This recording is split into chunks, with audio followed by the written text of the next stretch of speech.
North Carolina uses their overwhelming size and depth to dominate a shorthanded Wagner team, but most importantly, the Tar Heels are moving on. You are Locked On Tar Heels, your daily podcast on the UNC Tar Heels, part of the Locked On Podcast Network, your team every day.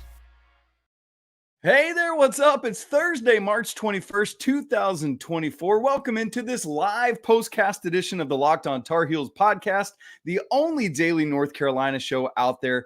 I'm your host, Isaac Shade, coming to you just a little bit after Carolina polished off a 90-62 victory in their first game of the 2024 NCAA Tournament.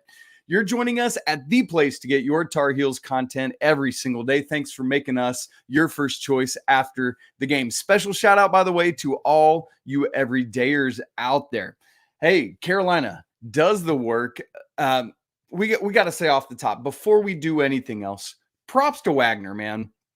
What a run it's been. They've been shorthanded, 7 players, basically since the beginning of February.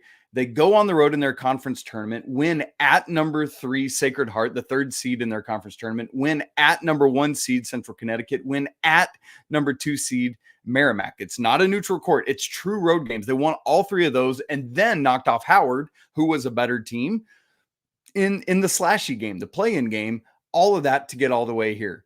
And then they battled, man. This is a tough team, but Carolina was not going to fall to the team out of the NEC conference just like Purdue did last year. Great stuff. Way to go. But very seriously, props to Wagner for getting here. They're athletic, they're tough, they're gritty, they're well coached. Was proud of them. Also, quickly, before we get into it, obviously you saw Michigan State have a pretty dominant performance over Mississippi State in the previous game. So that means the Tar Heels already know their opponent for Saturday. We won't know time or TV yet. Those don't get announced till like at the end of Thursday's games. So if you're listening to or watching this back later, you might already know, but in real time, we don't yet know the schedule for Saturday. So stay tuned for that.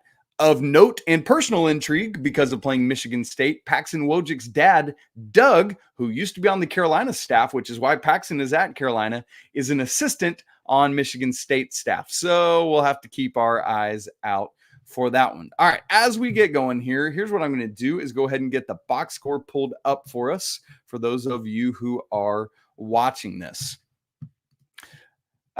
Here's how we handle our live postcast reaction shows. You ready? You all are coming in. You're bringing your comments. Want to see those. We'll get to them later on, see what questions you might have, any of that kind of stuff. But I'm going to give you several observations from the game. We'll do an ad read, a couple more observations, and then we will get to the various things that you're saying there in the chat. All right, so here we go right out of the gate.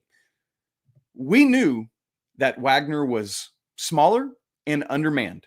What does that call for? Loud and clear, an Armando Bacot dominating game. That's what we were looking for, and that's the first point from this. And so it was, by the way, and it was clear out of the gate that North Carolina had a game plan and that they were going to execute it. First offensive possession, right? Actually went to Harrison first, if I remember correctly. Back down, bucket.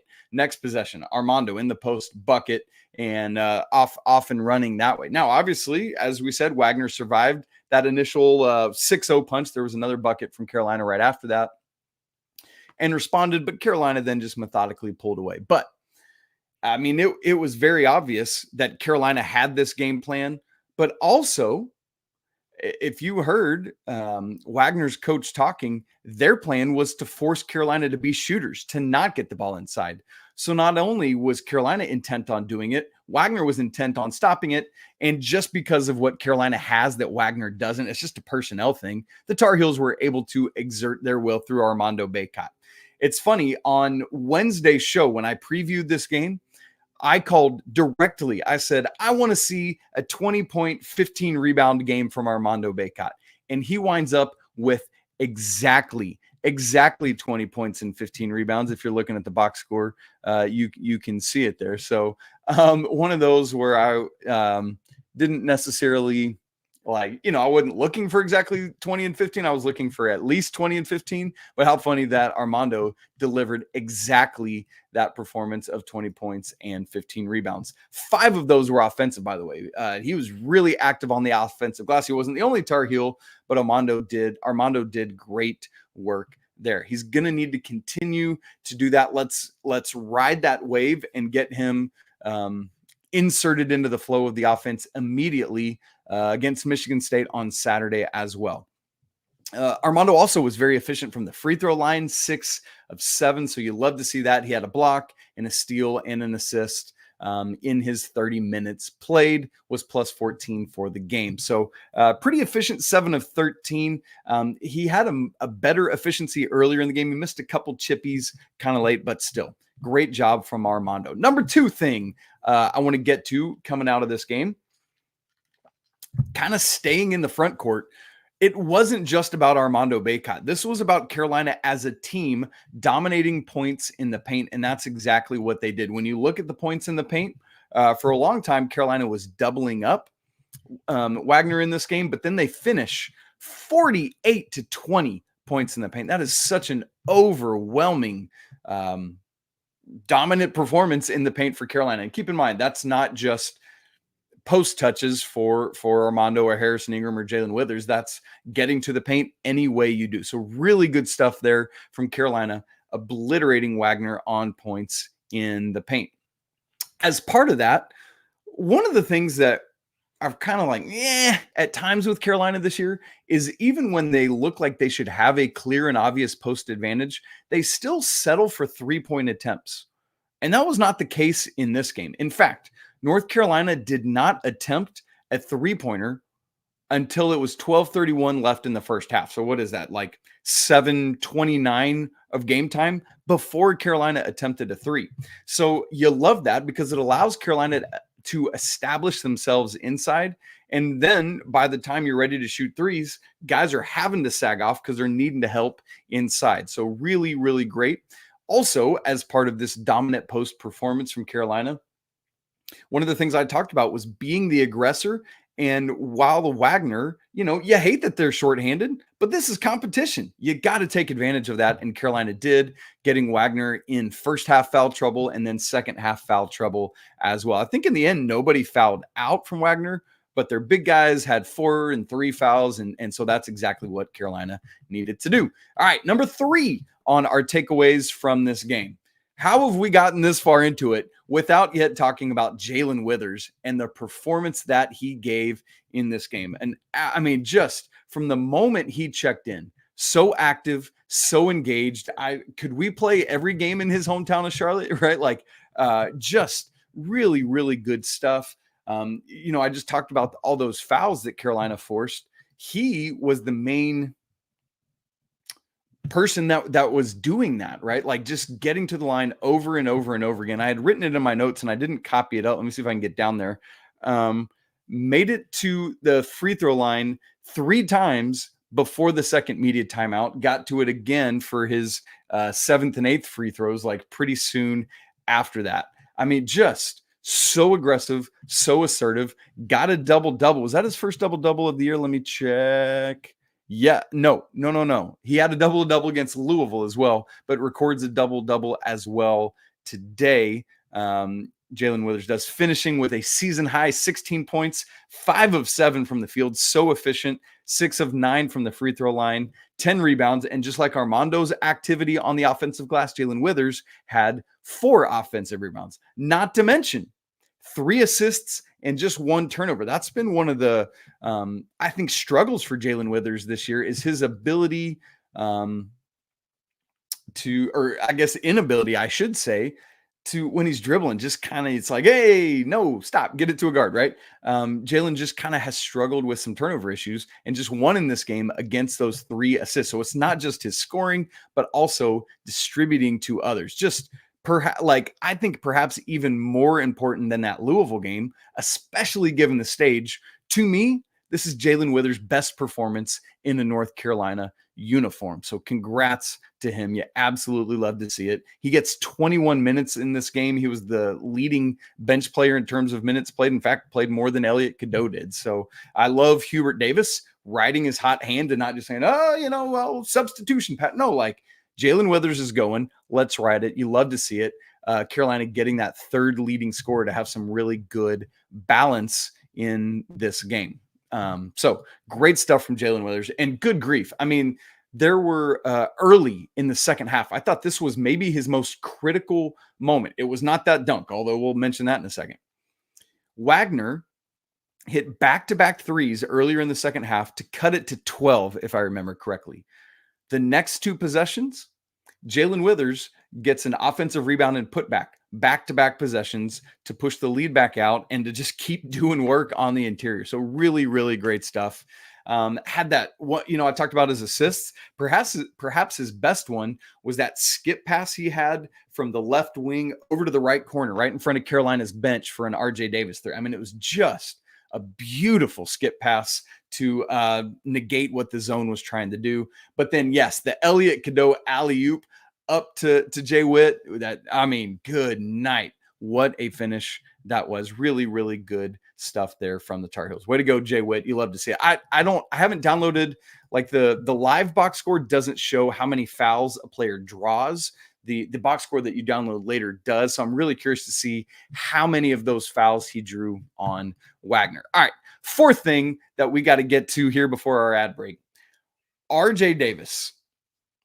The patience was so great from him. I already talked about Carolina not taking a three until around the 12.5-minute mark of the first half. I love that he didn't need to force his hand. Carolina needed to cook with their bigs, and he let it happen. And then RJ, who finished with 22 points, 8 of 13 from the field, 4 of 7 from three, 2 of 2 from the free throw line, 2 rebounds, 2 assists, 0 turnovers, and 1 steal. But the second half is when RJ said, all right, I think it's my turn to take over, right? 17 of his 22 points in the second half, 6 of 9 from the field, 3 of 5 from three, and both of those free throws. So, this is what you need from your leader. To not be the kind of ball-hawking, ball-hog shooter that says, I don't care what the game plan is. I'm the ACC Player of the Year. I'm a first-team All-American at multiple sites now. Get me my shots. That ain't RJ Davis. He says, I know what we need to do to win. If we need me to get mine, I'll do that. And that's what he did in the second half. The maturity that shows is unbelievable. Great job from the Tar Heels. And so we've already mentioned his 22, Jaylen Withers, 16, and Armando's 20. And then also you had Cormac Ryan in double figures with 13. So really good balanced scoring. Harrison Ingram only had 9 points, 5 rebounds in this game. But Carolina just didn't really need him to do a ton. When they need him to, he will. But, he was an efficient 4 of 7 from the field. You'll take it. So great, just good balance to go along with all that. Really proud of RJ and the whole team for that balance they showed. All right, we got more stuff to get to, and kind of including the one kind of this game, which was Carolina's turnover issues in the first half. We'll talk about all of that in just a second. Right after I tell you that this episode of Locked On Tar Heels is brought to you by our friends at FanDuel. Say goodbye to busted brackets, and boy, y'all, I tell you, my bracket is already busted. My 5-year-old daughter is beating me right now. So there's that. FanDuel lets you bet on every game of the tournament. So that's how I'm going to say goodbye to those busted brackets. Whether you're betting on a big upset or a 1 seed, Carolina was the only 1 seed to play on Thursday. It's time to go dancing on America's #1 sportsbook. Right now, new customers get $200 in bonus bets if your first $5 bet wins. That's $200 to use on point spreads, money lines. You can even pick who's going to win it all. So that Carolina-Michigan State line is going to be coming out soon. You're going to want to check that out. Visit FanDuel.com/lockedon to get in on any of that action and bet on college hoops until somebody cuts down the nets. All right, gang, we're getting right back into it. Keep bringing in all your comments and questions and observations. We're going to get to those in just a minute. We're talking right now about Carolina's 90-62 victory over Wagner in the opening round of the NCAA tournament. It was funny to be watching the Tar Heels and Caleb Love play in real time at the same time together, but on opposite screens. I don't know if you picked up on that or were keeping tabs on Arizona, but that was kind of funny. In fact, the way my quad box was before Carolina actually started, it was Arizona right above the Carolina game. So that was pretty cool. All right, let's get into our fifth thing. And this is the one kind of negative takeaway or constructive criticism takeaway I want to have from this game. Carolina in the first half had 6 turnovers. It was not ideal. Let's go ahead and do say, though, they did a good job of cutting that down. Just 3 in the second half. In fact, one of those was an offensive foul from Elliot Cadeau, like within the first minute. So in the final 19 minutes of the game, just 2 turnovers from Carolina. I can live with that, and I can take it. But the issue was these and I get it, right? Like Wagner is a small, quick team. They're going to get some of those, but it wasn't just because of that. So Carolina had those 6 first half turnovers. 5 of them were on passes of some type. The 6th was an Elliot Cadeau travel. And so it was like, all right, not great. So here's what those turnovers were. 5 of them, again, were passes. 4 of them were a live ball variety, meaning where it's in the action where Carolina gives up the turnover and Wagner's able to go the other way. One of those 5 passes was a dead ball variety. It was against the zone. Armando was in the corner opposite Wagner's bench and just threw it too far up over the head of whoever he was trying to skip it to on the opposite wing. So there's 4 live ball.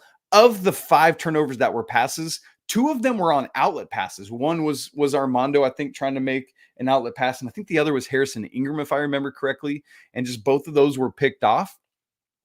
2 were in half-court action.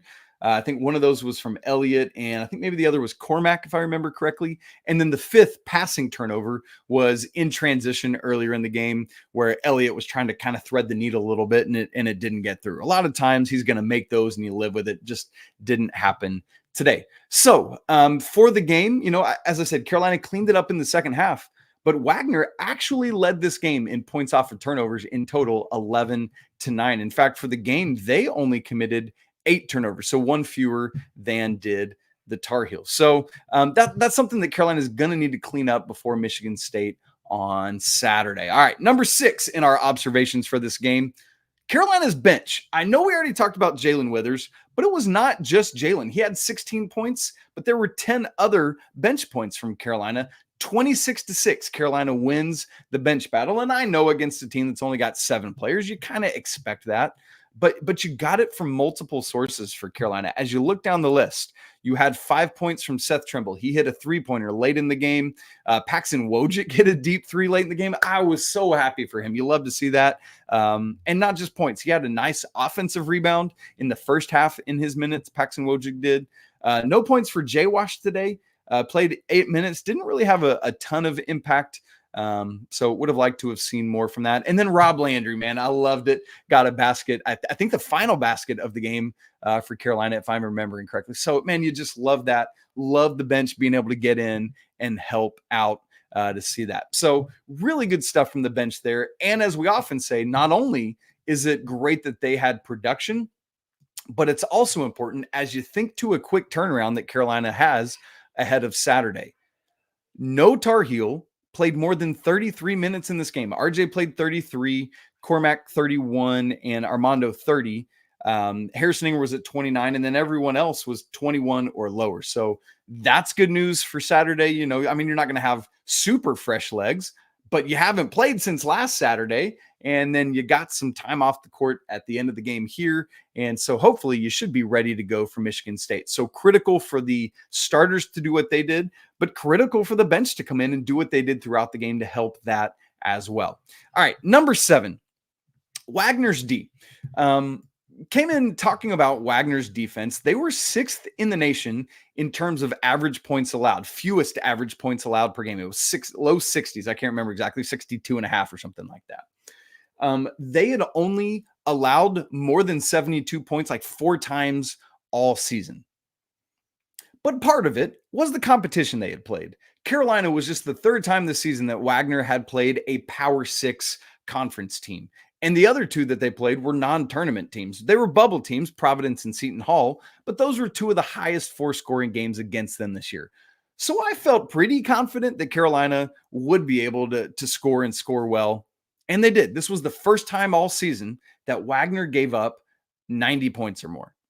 Carolina comes in and does what you expect them to do. I also said that I wanted to see Carolina run, going up against this slow-paced defense that Wagner brings. And they did. Carolina not only got the 90 points, but led fast break points 14-4, got out and ran. You know, I mean, it's not an overwhelming amount of fast break points, but they did get 14. They have dominated fast break points in all their games lately. The ACC tournament had pretty, you combine all those games together, Carolina had a dominant performance. And so we're really seeing the Tar Heels get out and run a little bit here more in the tournament. I expect to see that against Michigan State. Obviously, we'll look more at that as we preview that game on Friday's show. So get ready for that. Next thing, got two more things, and then we'll get to your questions and comments. I talked earlier about how Carolina didn't rely on three-point shooting early. It took, it was 7.5 minutes into the game before they took a three. But when they did start taking them, Carolina made threes at a high rate. Finished the game 9 of 18 from three. That's exactly 50%. Made 7 of 11 in the second half. So, at halftime, it was like, all right, that's fine. 2 of 7, whatever, 28.6%. Not great. But Carolina didn't really need them in the first half. Let's remember, just so much advantage inside. But then you get to the second half, Carolina goes 7 of 11 to finish 9 of 18 for the game. RJ really got cooking, 4 out of 7 from the three-point line for him, growing his lead in Carolina's all-time single-season three-pointers made. Cormac hit 2 of 6, Harrison Ingram 1 of 2, Seth was 1 of 1, Paxton Wojcik 1 of 2. So literally everyone that attempted a three hit at least 50%, other than Cormac, who was 33%. So really, really good and efficient shooting performance from Carolina today. 18 three-point attempts, especially against a team that's got nothing for you in the post, is what I want to see. Which, by the way, leads us to the final observation I want to make before we get to your comments: rebounding. If you've been with me, that we've been talking about Carolina's ability to dominate rebounding all season long. They have not been out-rebounded since Oklahoma back in mid-December. Really crazy stuff. So they out-rebounded Charleston Southern, and then the next 19 ACC games, so that's 20.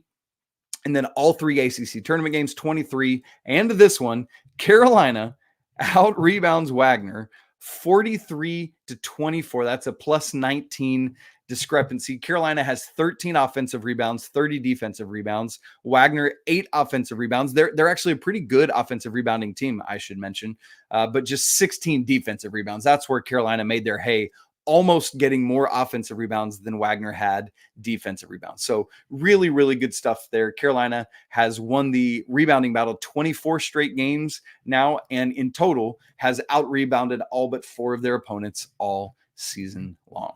So great stuff there. A mostly really, really strong performance from Carolina. As we've said, we would have liked to have seen fewer turnovers, hang on to the ball a little more, especially for a team that has a turnover percentage of just 14.4%. That's really low, by the way, if you need a frame of reference. Would be the lowest ever in the Ken Palm era for Carolina. So a performance that I'm very pleased with against an opponent that's hungry and coming in and wanting to make a mark, similar to their conference fellow conference person last year, FDU, who came in and knocked off Purdue. So all in all, really strong performance from Carolina. Turn your attention immediately to Michigan State, and let's get ready. All right, I'm going to turn my attention to the comment section. And right out of the gate, this is exactly right. This is what March Madness is all about. Jonathan Brooks, right out of the gate, here says 1 down, 5 more to go. And look, for the team and for us, we want to look at it one game at a time, but very truly, this literally is about survive and advance. I don't care if Carolina outscores every opponent by 1 point. If they win the national championship, they win the national championship. So you win this game, 5 more to go. As Roy Williams is fond of saying, they're letting us stick around because we won this one. So you just keep going. Nintendo, what's up, Nintendo? Always great to see you. Says, what a great all caps game from Jaylen Withers. He's one of the keys to a deep March run. So hopefully this is the start of great things for him. And I think that's very important because you expect that you're going to get it out of RJ Davis night in and night out. You expect most nights you're going to get it out of Armando Bacot, unless, there's just some of those games offensively where he's not contributing a ton scoring wise, but is doing a bunch of other little things. But in this game, it was clearly him. And then one of the balanced things that we need to see from Carolina is who's going to be that third scorer game in and game out. I like that it can be just about anybody, whether it's Cormac Ryan or Harrison Ingram or Jaylen Withers in this game. And so can we get that level of engagement and activity and connectedness from Jay Witt 5 more times this year?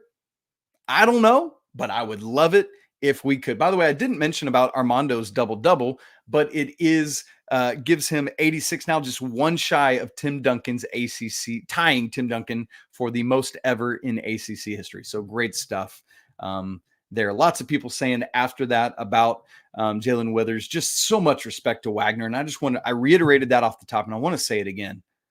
Like, what a great opponent. They have nothing to be ashamed about. Really, really good stuff. But at the end of the day, it's competition, and we want to keep moving on in this tournament. Derek Thies, what's up? Derek says, how many points a game would you like to see Elliott get? I know we don't need him scoring a bunch, but I'd like to see at least 6 to 8. And interestingly, we haven't talked about it. Elliott Cadeau did not score in this game and only attempted 2 field goals. I think some of that is Carolina not needing him. I think early in the game, I think it was Carolina's 4th possession, he had a great look at a layup that he would usually finish and just missed it, rolled off. I think he didn't get it up high enough, so the angle it hit off the backboard, it just kind of rolled along the rim and off. And then only attempted 1 more shot in the entire game.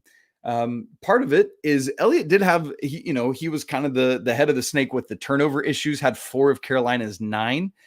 Still was plus 15 in the game, played 19 minutes, but he did have 3 rebounds. He usually doesn't get that. 3 assists, but had more turnovers than assists in the game. So for Elliott, 6 to 8 is a great number, Derek. I'm very comfortable with that. Just him getting to the rim 3, 4, 5 times, getting to the free throw line, maybe taking a 3 or 2 when it's open and needed. He had 1 look at 3 that he almost pulled, but didn't in this game. And I thought it was a good pass up to get a better look at a shot. I can't remember what Carolina did after that, but I would like to see more out of him so that teams aren't able to sag off. Now, especially because of his ability to drive and lack of ability to shoot at this point in his career, teams are naturally going to sag off of him some, but he does need to get some more buckets. So we'll see how he can do against this veteran Michigan State backcourt coming up on Saturday. Ryan Beddard says, as Kara for Wagner, seems like a guy that played corner or safety in high school, the way he was breaking up passes. I'm with you, Ryan. So of Carolina's first 3 turnovers, which were all before the first media timeout, he had all of them. Just like, I think such a great call. I hadn't thought about this, Ryan, but just picking off, stepping into passing lanes. It's like he's reading the quarterback eyes, if we're going to stay with that football analogy, and just stepping in front and getting those passes. And so, Ryan, that is a great call. You love to see it. Nintendo comes back with this one, and I think this is very true. I talked about Jay Witt being that third scorer, but Cormac's 13 points, were very quiet, right? Like getting to the rim. He had a couple threes that looked really good. And so, yeah. Good stuff from Cormac Ryan there. I'm kind of processing it in real time, but I was grateful for that. Nintendo also asks, are you still worried about how we'll perform against the zone against more talented teams? We seem disjointed early on from the zone. Part of it is, Nintendo, I almost felt like Carolina was moving it more capably against the zone earlier than they did late. I thought in the second half, Wagner's zone was able to force Carolina to settle for more shots than getting it in as much as they did. And I know the points in the paint, as we've talked about, Carolina kind of dominated that, but I would still like to see more efficiency out of that, especially with that classic Carolina get to the free throw line and then operate from there. I do want to see more of that and the big-to-big passing and all that. So we will see. if more teams go zone against Carolina, obviously we won't know until who we see each team is in the path along the way, if Carolina can keep winning. But that is something to keep an eye out for as Carolina moves along through this thing. Creator Classroom says, yeah, they'll definitely double down on Mondo. So going from zone to think about doubling on Armando, that was intriguing to me that Wagner, given their lack of size and given their desire to make Carolina shoot, as their coach talked about, didn't double Mondo more. I can legitimately only remember one possession when they doubled, and he had a great assist to a cutting RJ Davis for a layup. If there were more possessions, forgive me for not remembering them, folks, but I thought for the most part, they only played one-on-one with Mondo in the post. And I thought that was weird, given that they were wanting to make Carolina be shooters. So we'll see how that is there. So we keep on going through a lot of spam in there. Yeah. A lot of people saying, ugh, looks like we got a bot.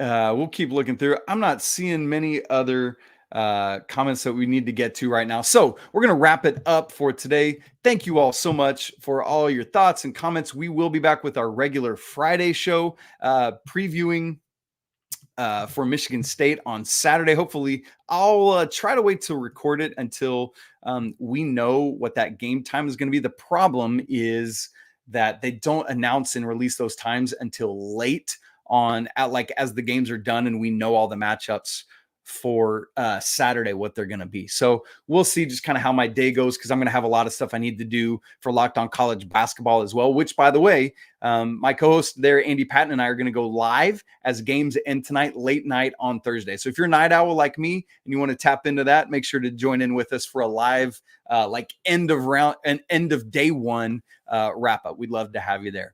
All right, gang. If you're not in the Locked On Tar Heels Discord community, you're missing out on that. Come join us. The link is in the show notes. If you haven't subscribed to the show or gotten the bell notification so you know when I'm going live, you're going to want to know Saturday as soon as the game's over when I'm going live. So hit that notification so you get it. All right. As always, it's always a great day to be a Tar Heel. Carolina's moving on to the round of 32. We'll see how Carolina can match up with Michigan State. We'll talk about all that on Friday's show. But until then, peace.